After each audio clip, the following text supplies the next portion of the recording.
There is very much a exchange between time and cost. The cost to start up is virtually nothing, but then it's steady state. Keep putting your scraps in the bin and they keep making this stuff for you. Hey everyone, Worm Empire back at you. Hope everyone's doing good. So, I'm going to be doing some work while I'm explaining certain aspects of my thoughts for the day. So I'm doing my expanded area worm system. I have a few other videos about that. You can check out my Worm Empire playlist. I'll put some links for me doing this, but I've streamlined the procedure. So this go around will be the quickest one that I will have done yet. So I'm going to start with that, and then I'm going to get into some of my thoughts about how relatively inexpensive this whole thing is to start and to actually potentially make a little bit of money off and have a real grassroots way of starting this stuff. So quick recap: bigger bin, spread the worms in this bin out.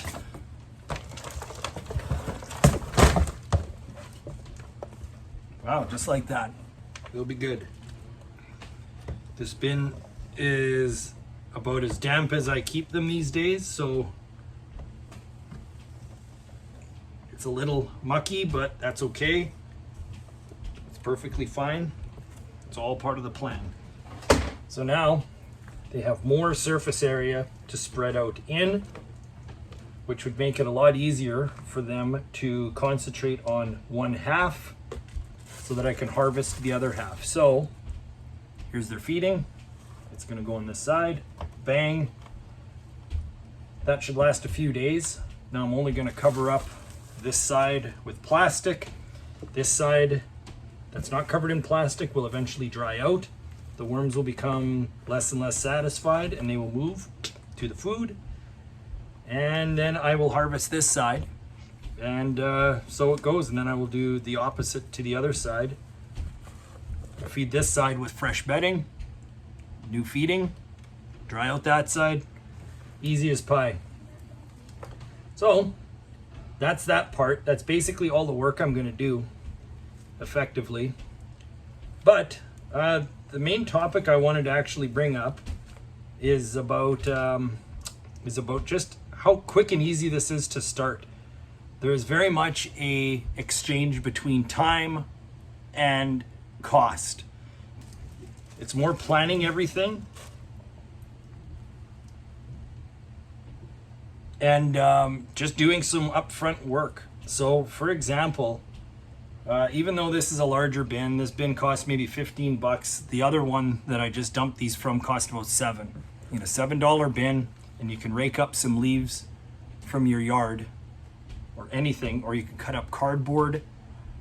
And even if you don't have good sources of that, I can go to my dump and grab either compost that's at the dump, that makes for a good bedding, shredded cardboard, or you can just cut it up with scissors, even though it's a lot of work for one bin if you're not planning on making a lot of bins, or you just want to start with a small amount.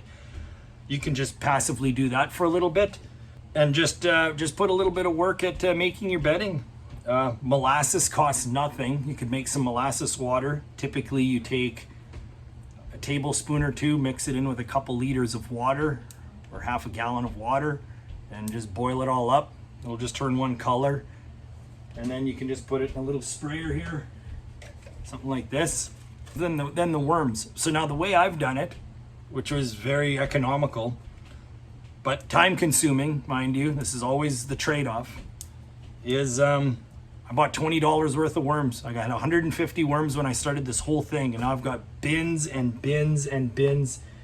And I only did this about 7 or 8 months ago, so it might feel for the first little while like you're not even accomplishing very much and that the same thing is happening. But I'm gonna tell you something.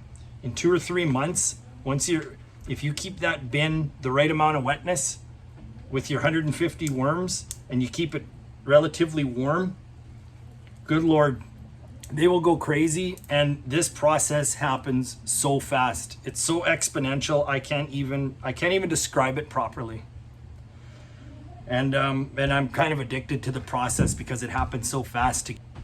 So if you really look at the total cost involved. Well, I have a cardboard shredder, but I did start by literally taking a pair of scissors and cutting up bits of cardboard, and it took forever and it was hard on my wrists. It's a lot of work, but it's still doable, especially if you only plan on having one little bin. So I mean, the cost to start up is virtually nothing, but then it's steady state. You can keep doing the same thing. You only every few months would you need to fill it up with bedding again. Once you get the startup stuff, even if you don't go with shredders or food processors or anything of that nature, this is steady state. Find some cardboard, find some paper, anything you've got kicking around, and feed your food scraps.